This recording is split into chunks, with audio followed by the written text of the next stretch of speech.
Assalamualaikum warahmatullahi wabarakatuh. Kembali lagi bersama saya Rasni, teman saya Rashid Bayhaqi. Kita mau review film yang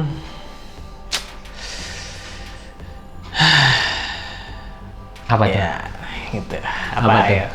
Jawabannya satu Space Odyssey, kedua First Man, tiga Interstellar. Bukan semuanya.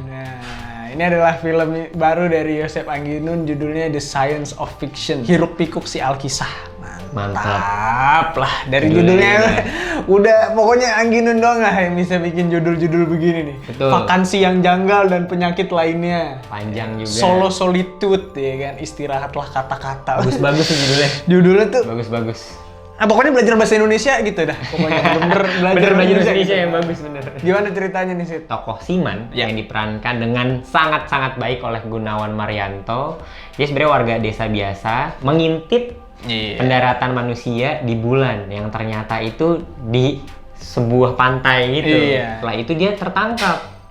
Lalu lidahnya dipotong dan setelah itu dia menceritakan kejadian yang dia alami ke orang-orang dengan cara bergerak lambat. Gagasannya kuat sih. Gitu. Argumen yang pengen disampaikan jelas gitu, pengen ngomong sesuatu dengan cara kesenian gitu. Gitu. Art banget lah gitu. Gue sih nangkepnya emang karena dia pengen ngomongnya ya jangan-jangan apa yang kita lihat sehari-hari di TV, di apalah pokoknya yang dibikin sama pemerintah itu jangan-jangan rekayasa gitu. Termasuk pendaratan di bulan kan, konspirasinya tuh kayak udah banyak lah legend banget lah itu konspirasinya gitu, kayak ini orang jangan-jangan nggak ke bulan gitu karena perang dingin segala macem gitu kan. Cuma Angginun sih yang bisa bikin seperti ini.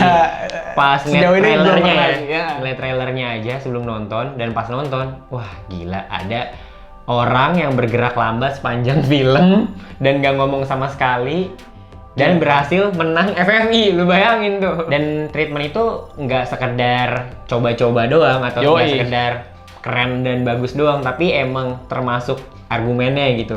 Jadi ngomongin soal pembisuan gitu kan, pembungkaman dengan cara dipotong lidahnya, nggak ngomong sama sekali. Dan sejarah kita juga kan berkaitan dengan itu ya.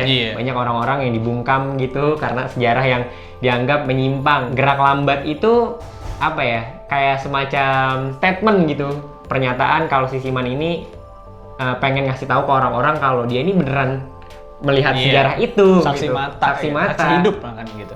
Jadi dia memberontak dengan cara gerak lambat. Wah gokil. Gerak lambat, bikin rumah dari inian mesin cuci kayak jadi roket, terus dia bikin baju. Dia bikin pokoknya gue pengen jadi astronot tapi dengan tujuan lain gitu. Berkaitan sama si treatment itu gitu, aktingnya Gunawan Marianto gitu. Maksudnya, memang pantas dapat emang cuma dia doang kayaknya yang bisa acting kayak gini gitu.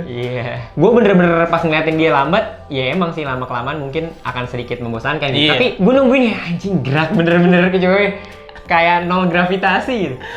Kayak gila tuh, buat nahan kayak gitu tuh sulit banget kalau nggak ada persiapan yang bener-bener gitu loh. Maksudnya kan gerakannya juga harus ada motifnya ya, maksudnya setiap gerakan, dan itu yakin banget gue pas ngeliat Gunawan Marianto di sini, dan emang mantap dapat FFI sih. Harus dia sih tahun ini yang dapat FFI. Ternyata karakternya bener-bener digali banget gitu ketika emang ngomonginnya birahi, ngomonginnya duit. Jadi cepet gitu, kayak anjing.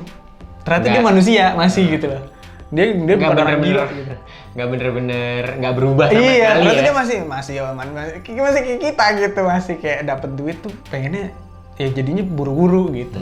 Gambar dan editing ya Pak.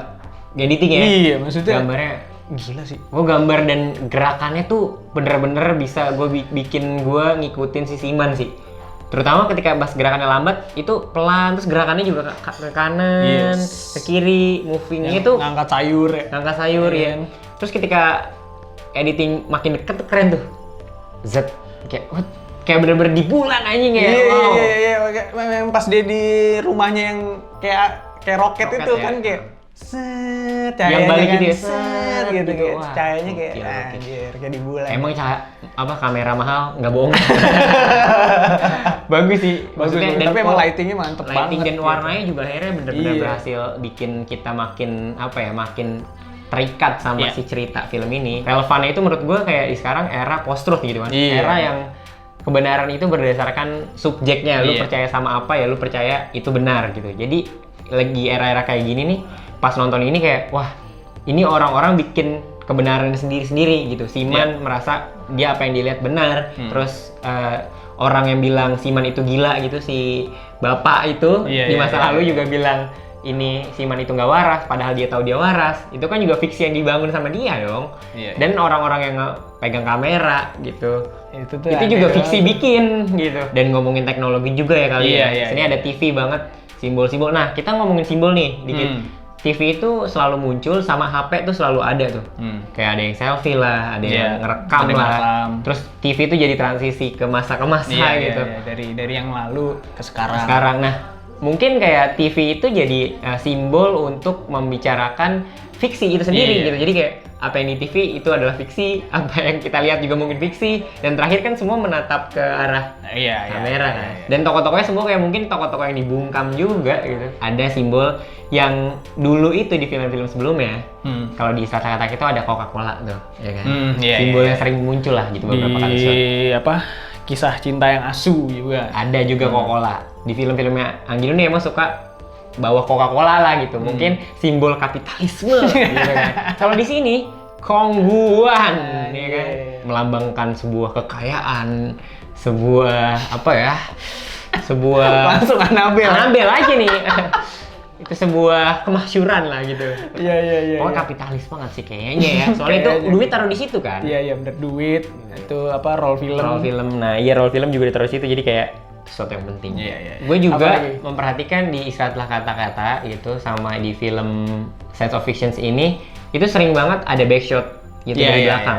Backhead gitu. Iya, backhead belakang gitu. Terus nah itu menurut gue kayak mengungkapkan kita nggak tahu nih, kita berusaha masuk isi kepalanya gitu. Apa sih yang dia pikirin, dia pengen gitu. Karena selama film kita juga pasti meraba-raba kan apa sih sebenarnya yang dia omongin. Kayaknya ada yang ditutupin gitu. Kayaknya yang ditutupin karena emang dia nggak bisa ngomong. Tapi kan di akhirat ya, lidah itu akan dibungkam gitu. Biarkan tangan yang bicara, kaki. Iya bener, karena perbuatan, makanya perbuatan yang dinilai. Makanya si Siman gerak lambat. Ya ini sebenarnya subjektif karena film-film Anggunun bagian besar kayak gini gitu ya. Ya itu. Lambat. Iya. Nggak cocok emang ditonton buat yang suka hiburan gitu ya. Kalau di bioskop gitu mencari hiburan, kayaknya sulit nonton ini gitu. Emang harus sabar. Harus sabar. Karena bukan cuma filmnya doang yang lambat, geraknya lambat, kameranya lambat, semuanya lambat, ininya pace-nya. Jadi lo gelisah nontonnya pasti gitu kalau mungkin perasaan gelisah itu kali. Iya, tapi emang kayaknya yang Ginun emang berusaha menempatin filmnya ya udah. Mau penonton nonton sambil tidur, mau nonton megang apa, ambil ngerokok kali kan, sambil ngudut, ambil ini kan apa ngobrol juga kayaknya boleh gitu. Yang mau nonton malam pikir-pikir lagi. Jangan dah. Ya. Ini harus punya energi gitu yang kuat. Misalnya habis pulang kerja gitu kayak jangan dah. Susah. Jadi takutnya ketiduran. Mending nontonnya pas siang gitu, terus sendirian jadi lu konsen nih. Abis itu, abis lu bingung, baru udah lu ngobrol sama temen-temen lu yang udah nonton. Gue bingung alur dan waktunya sih, latar waktunya. Kan awalnya 1960-an, terus balik lagi gitu ke tahun sekarang mungkin ya, karena ada HP. Atau itu masih di tahun yang lama, nggak tahu. Jadi kayak membingungkan aja sih. Udah modern ya maksudnya. Modern karena udah ada HP ya. TV. Apa masa lalunya yang dia ngeliat dipotong kan berarti itu 1965. Karena si bapak-bapaknya yang dia bilang si Siman gila tuh bilang kalau zaman 1966 ini gila gitu kan, zaman gila, zaman edan gitu. Nah itu kan berarti udah jelas tuh tahun itu aja sih alur waktunya membingungkan aja. Si Siman ini apakah dia datang dari zaman itu gitu kan ya? Tapi kok nggak berubah, maksudnya secara fisik ataupun betul. Apa gitu. Bingung lagi ketika ada ngomongin soal agama gitu sih. Ya walaupun mungkin agama dekat dengan fiksi gitu ya, maksudnya kisah-kisah yang sulit untuk dicerna nalar gitu, secara logika gitu. Tapi ada yang ngomongin agama soal TKI yang dari Arab itu sekalian bisa naik haji, terus kayak ada yang dari Taiwan terus dia balik jadi murtad, cuma hal kecil aja dan kayak nggak ngomongin hal besar lainnya gitu. Yang ngomongin mungkin di sini ya sejarah gitu ya, kayaknya nggak relevan sih menurut gue di situ. Lukman Sardi, Marissa Anita, Jumik namanya, Marissa kan? Anita, terus iya. Asmara Abigail ya udah cuma numpang lewat doang gitu. Iya, betul. Maksudnya, ya emang itu mungkin emang ditempatkan buat numpang lewat kali ya, maksudnya emang mau fokusnya ke Siman gitu. Fokusnya Siman, betul. Karena emang terakhirnya ada shot mereka gitu, masing-masing karakternya itu ada kan? Ada. Terus ngeliat ini ya, ke kamera. Lihat ke kamera, pelan gitu. Terus ada lalat, asik. Nah lalat juga simbol itu cuy, menurut gua. Apa tuh? Langsung Annabelle aja kan? Enggak, lalat kan identik sama bau, sama busuk gitu ya. Iya. Bau dan busuk. Jadi mungkin orang-orang ini dianggap bau dan busuk, maksudnya udah usang gitu apa yang diomongin, atau orang-orang yang nggak penting gitu ya didengerin sama orang lain gitu kali ya. Gue sih ngeliatnya gitu. Gembel banget ya, bener-bener analisisnya. Bapak-bapak. Badannya gede, yang gondrong. Kan ada waktu di zaman 6 bulan yang dia ngumpetin roll di kaleng. Terus di zaman yang ini juga datang ke nikahan, naik mobil itu. Terus tiba-tiba ada kru, sih masang-masang gitu. Taunya dia di reality show lah, nggak tahu, gue nggak ngerti gitu. Apakah itu simbol gitu ya? Maksudnya buat ngasih tahu kalau ya ini tuh penguasa gitu. Dan kita semua tuh ada di reality show yang dia bikin gitu. Jadi ini Truman Show. Kayak Truman Show gitu. Jangan-jangan kita hidup emang udah diawasin setiap hari gitu. Zaman dulunya dia direkam gitu pakai kamera gitu ya, maksudnya kamera film. Di zaman sekarang orang-orang pakai HP gitu kan. Betul. Yang tiba-tiba pada dateng gitu, maksudnya yang warga pada dateng terus pada ngerekam gitu kayak rame. Jadi terakhir itu terakhir. Iya kan, itu menuju ya pokoknya itu gambar terakhir gitu yang ya direkam. Kayak kebenaran nih punya masing-masing. Masing-masing iya sih. Semua bisa jadi yang membuat gitu, merekayasa sejarah bahkan mungkin ya. Annabelle tergembel nih. Karena emang film-film yang Angginun nih film-film yang mengajak kita berpikir sebenarnya. Selalu bisa diobrolin, kayak selalu bisa dibedah lagi gitu. Berusaha ngejahit baju astronot terus dia pakai. Yang nggak sih lu kayak pengen take off, nggak sih lu pengen launch gitu kan, kayak terus gambarnya dari si buletan itu tuh yang di depannya, pintu depannya gitu, kayak dari bener-bener kayak dari space. Kayak dari space gitu, dari luar gitu merhatiin, terus dia gitu kayak anjir, pakai helmnya DIY ya kan. Emang DIY helm las. DIY-nya aja ada Annabelle yang kayak menurut gua DIY do it yourself sama Jogja. Daerah istimewa Jogja. Menurut gua tipuan paling ini sih ketika ada si Siman datang ngelihat rumahnya itu banyak asap. Terus tiba-tiba ada orang keluar fogging gitu ya, bayar 10.000, enak aja lu. Hah? Anjing. Kita semua orang pasti penontonnya mikir ini meluncur nih, roketnya aja meluncur nih. Tapi ternyata enggak, men. Dan apa yang lu harapkan tuh enggak terjadi gitu. Itu menurut gue salah satu yang keren sih. Geblek gitu. Dan gue paling suka ini ketika si Jumi itu yang ini Lukman Sardi ngajak dia buat kerja, si Siman kerja. Nah, waktu kerja itu emang rasanya tone-nya tuh Jepang banget sih. Cara editingnya tuh Jepang banget, Tras. Gimana? Jadi lambat, terus kayak gerak kanan kiri, terus ada lagu musik-musik yang gue ngerasa nih vibes-nya Jepang banget gitu.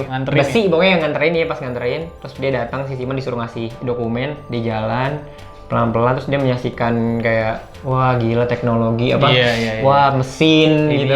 Kameranya dari atas. Dari atas terus musiknya juga vibes-nya Jepang. Wah, gua kira wah anjing ini bisa beda vibes gitu cuy. Tapi tetap di sini juga bagian musik nih ya. Nah, musiknya tuh juga populer banget. Soalnya sebelumnya Angginun tuh di isi kata-kata cuma pakai musik di terakhir. Ini tuh di terakhir di Pajar tengah Merah itu ya. Ada gitu. Tapi tetap ada lagu dangdut. Yang itunya. Apa sih yang kayak orang miskin mabuk, orang kaya mabuk, orang miskin mabuk. Itu bagus tuh, menarik. Kill di DJ lagunya enak. Film yang kayak gini tuh kisah cinta yang asu juga kan ya. Kalau pancen asu. Wah, gila. Mantap. Skor kali ya? Skor ya. Berapa? 8,5 ya, karena menurut gue ini pengalaman yang baru lagi dari Angginun, dan sejauh ini gue ngeliat karya-karyanya Angginun emang punya terobosan lah gitu. Termasuk yang dia nyeritain tentang Wiji Tukul pun masih ada terobosan dia di situ gitu. Bukan bener-bener biografi. 8 menurut gue karena ya memang sih ini memberikan pengalaman dan gagasan yang baru gitu kali ya di sinema Indonesia. Tapi di luar itu kayak menurut gue ini kayak banyak banget yang pengen diomongin gitu kayaknya ya. Banyak banget yang diomongin, cuma tetap jadi karya yang penting gitu buat diomongin, apalagi di sini ngomongin sejarah yang kita nih masih ribet sama sejarah kan gitu. Jadi kalau misalnya ntar ada diskusi-diskusi gitu ya, tema-temanya bisa masuk banyak nih gitu. Ngomongin 65 bisa, ngomongin apa, science bisa. Oke lah, segitu aja dari review kali ini.